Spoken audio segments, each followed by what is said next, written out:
बड़ी समस्या है यहाँ पलायन। पलायन सिर्फ गरीबों की समस्या नहीं है।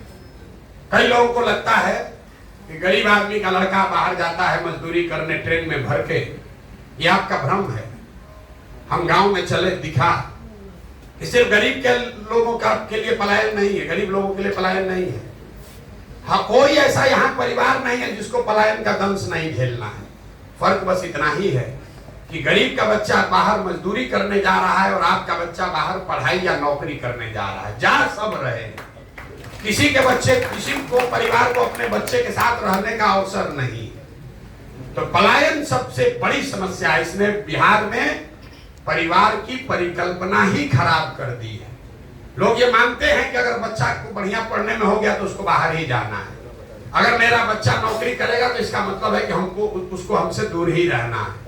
अगर कोई बीमार पड़ गया, इलाज कराना है तो बिहार से बाहर ही जाना है। तो पलायन बहुत बड़ी समस्या है। इसको कैसे निपटा जाए, इसको समझिए, क्योंकि सामान्यतः भाषणों में आप ये नहीं सुनते हो। बिहार में जो श्रम का पलायन है, लोगों का पलायन है, ये लोगों का पलायन इसलिए है कि यहाँ से बहुत बड़ी संख्या में बुद्धि और पूंजी का पलायन है। आप में से लोग जानते हैं कि लोग बस में, ट्रेन में भरकर बाहर जाता है मजदूरी करने। कुछ लोगों को यह भी आइडिया है कि पढ़ा लिखा आदमी बाहर जाता है, वो वापस नहीं लौटता है। लेकिन आप में से शायद ही कोई जानता है कि पिछले 30 वर्ष में बिहार से 26 लाख करोड़ रुपया आपका, हमारा पैसा जो आपने बैंक में रखा, बैंकों ने 26 लाख करोड़ रुपया बिहार से उन राज्यों में ट्रांसफर किया है जिन राज्यों में उद्योग धंधे लग रहे हैं, जहां रोजगार हो रहा है, जहां जाकर आपके बच्चे काम कर रहे हैं। अब आप लोग माथा खुजला रहे होंगे, भाई कौन नया आंकड़ा आ गया, ये तो बिहार में कोई अभी तक चर्चा नहीं किया है। रिजर्व बैंक ऑफ इंडिया एक आंकड़ा जारी करता है बैंकों को लेकर। बैंक जो चलते हैं उनका जो बिजनेस है वो आपसे पैसा कलेक्ट करता है और बैंक का बिजनेस है और उसकी जिम्मेवारी है कि जो पैसा आप बैंक में जमा करें उसका एक पोर्शन, मतलब 100 रुपया जमा किए तो कम से कम 70 रुपया उसको समाज को लोन के तौर पर देना है, ताकि आप घर बना सकें, गाड़ी खरीद सकें, बिजनेस रोजगार कर सकें, खेती में काम बेहतर कर सकें। ये पैसा आपको बैंक लोन से देता है। इस आंकड़े को कहते हैं CD ratio, credit deposit ratio. देश भर में आरबीआई हर 15 दिन पर यह आंकड़ा जारी करता है कि लोगों ने अपना पैसा कितना बैंक में जमा किया और बैंकों ने कितना पैसा ऋण के तौर पर समाज को वापस किया। ये उनकी वैधानिक जिम्मेवारी भी है। पूरे देश में सीडी रेशियो है करीब 70%। मतलब पूरे देश के लोग अलग अलग बैंकों में जो पैसा रखते हैं, 100 रुपया जमा किया तो 70 रुपया बैंक वाले वापस देते हैं। बिहार में सीडी रेशियो है 40%। मतलब पिछले फाइनेंशियल ईयर में बिहार की गरीब जनता ने बैंकों में जमा किया 4,61,000 करोड़ रुपया और बैंकों ने कितना पैसा आपको लोन दिया? 1,62,000 करोड़ रुपया। बाकी का 2,80,000 करोड़ कहां गया?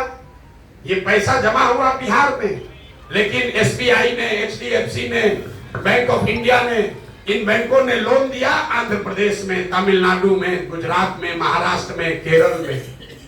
वहां पर सीडी रेशियो कितना है? 90, 95, 100। अगर आंध्रा में लोगों ने 100 रुपया जमा किया तो बैंकों ने 105 रुपया ऋण दिया। तो बिहार में पूंजी का इतना बड़ा पलायन है। आप जरा अंदाजा लगाइए, आप लोग सब लोग गाड़ी से आए हैं, अगर गाड़ी खरीदने के लिए बैंक से आपको लोन न मिले तो कितना आदमी कम गाड़ी खरीदेगा? आधा आदमी का मोटरसाइकिल और गाड़ी नहीं खरीदाएगा। लेकिन अगर पैसा आपको मिल रहा है तो आप गाड़ी खरीद लिए, उसका ईएमआई भर रहे हैं। अगर ये पैसा मिलता तो आप कितना, समझिए, ज्यादा लोग घर बना रहे होते, कितने लोग नया उद्योग धंधा कर रहे होते। तो जन सुराज की सोच है। और ऐसा नहीं है कि बैंकों की मनमानी है। ये मुख्यमंत्री के चेयरमैनशिप में एक कमेटी है जिसकी ये जिम्मेवारी है कि ये 70% सीडी रेशियो को मेंटेन करके रखा जाए। लेकिन जैसे बिहार में शिक्षक मुख्यमंत्री का बात नहीं सुन रहा है, दरोगा और सीओ वीडियो नहीं सुन रहा, वैसे बैंक वाला भी नहीं सुन रहा है। ये वजह है कि बिहार में पूंजी की, कैपिटल की बहुत स्कार्सिटी है। आप यहाँ पैसे वाले हैं, आपको नोएडा में घर खरीदना है, वहां बैठे बैठे लोन मिल जाएगा।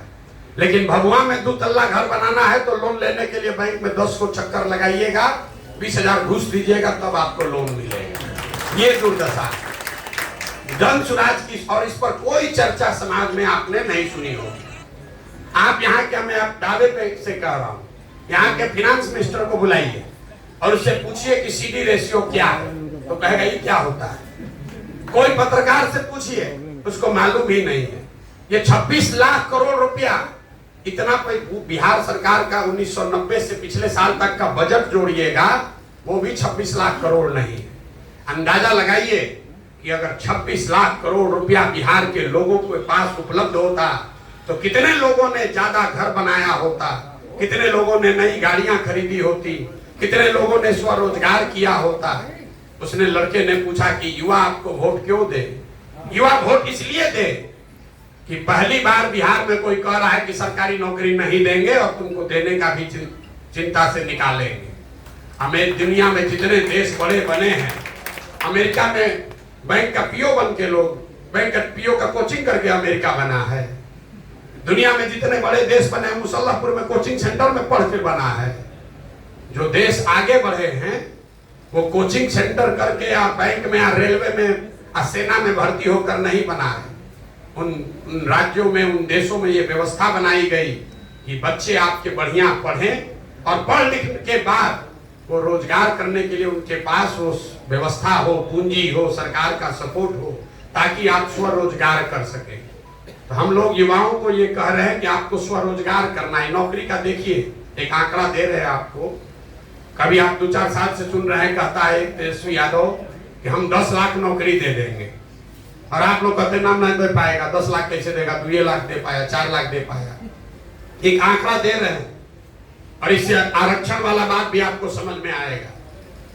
पूरे बिहार में चपरासी से लेकर मुख्य सचिव तक जितने लोग सरकारी नौकरी करते हैं, सबका संख्या जोड़िएगा तो आपको पता नहीं है, टोटल 23 लाख आदमी ही सरकारी नौकरी में है। मतलब 1.97% लोग ही सरकारी नौकरी में हैं। उसी के लिए पूरा समाज लड़ रहा है कि इसमें हमको रिजर्वेशन दे दो कि हमको दे दो। अरे भाई 100% रिजर्वेशन ले लो, तब भी तो 98% आदमी का कुछ नहीं होने वाला। 1.97% लोग ही सरकारी नौकरी करते हैं, और उसी में सारे समाज को उलझा के रख दिया।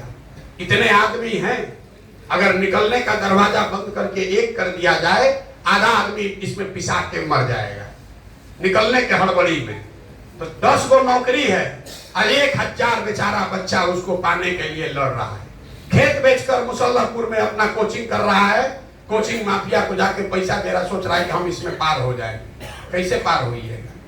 तो जन सुराज की सोच है कि ये सरकारी नौकरियों की जो मृग मरीचिका है, इससे युवाओं को निकाला जाए, आपको स्वरोजगार के लिए प्रेरित किया जाए, आपको बढ़िया पढ़ाई हो, आपको पूंजी हो, ताकि आप कुछ न कुछ रोजी रोजगार कर सके।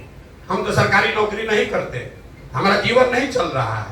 यहाँ बैठा हुआ बहुत आदमी सरकारी नौकरी नहीं करता है, उसका जीवन नहीं चल रहा है। लेकिन लोगों के बच्चों के दिमाग में बैठा दिया गया है। 12वीं में लड़का गया नहीं कि बस सरकारी नौकरी का तैयारी शुरू कीजिए। सरकारी नौकरी अगर मिलता है कोई दिक्कत नहीं है, लेकिन सरकारी नौकरियों के भरोसे 13 करोड़ बिहार के लोगों के प्रॉस्पेरिटी का प्लान नहीं बनाया जा सकता है। तो जन सुराज की सोच ये है कि 15 साल से कम उम्र के जो बच्चे हैं, उनको इतनी बेहतर शिक्षा दी जाए कि वो आगे चलकर समाज और व्यवस्था पर बोझ न बने। सबसे पहले जरूरी है, क्योंकि सबके पास, राज्यों के पास भी संसाधन लिमिट है। ये 15 साल से कम उम्र का बच्चा अगर पढ़कर अपने पैर पर इंडिपेंडेंट हो गया तो उसको 5 किलो अनाज नहीं चाहिए, उसको 400 रुपया पेंशन नहीं चाहिए, उसको इंदिरा आवास नहीं चाहिए, वो अपने पैर पर खड़ा हो गया। तो दुनिया में जितने डेवलपमेंटल इकोनॉमिस्ट हैं वो बता रहे हैं, अमर्त्य सेन को पढ़िए, आपको वो बताएंगे कि सबसे पहले जरूरी है कि जो प्राइमरी एजुकेशन है, 15 साल से कम उम्र के बच्चों का सबसे पहला हक होना चाहिए समाज के रिसोर्स पर। क्योंकि वो काबिल बन जाएगा तो समाज पर, व्यवस्था पर बोझ नहीं बनेगा। दूसरा जो पिलर है जन समाज की सोच का कि 15 साल से 45 साल की उम्र के जो लोग हैं उसको अब आप फिर से पढ़ा नहीं सकते, लेकिन उसको आप पूंजी अगर उपलब्ध करा दें तो कोई ना कोई वो रोजी रोजगार कर सकेगा। आप पूंजी की महत्ता को समझिए। आपको एक उदाहरण देकर बताते हैं। मान लीजिए कि आपको बाल काटने आता है, किसी एक व्यक्ति को बाल काटने आता है, वो सोच रहा है कि हम सैलून यहाँ खोले भभुआ में तो हमको घर परिवार चलाने के लिए 10-20 हजार रुपया मिलने लगेगा। उसने बड़ी मेहनत करके 20-25 हजार रुपया बचाया, सैलून खोलने गया तो पता चला 1 लाख रुपया लगेगा। अगर बैंक से उसको 80 हजार रुपया लोन मिल जाए तो सैलून खोल लेगा, 4-5 आदमी को रोजगार देगा, अपना परिवार भी चलाएगा।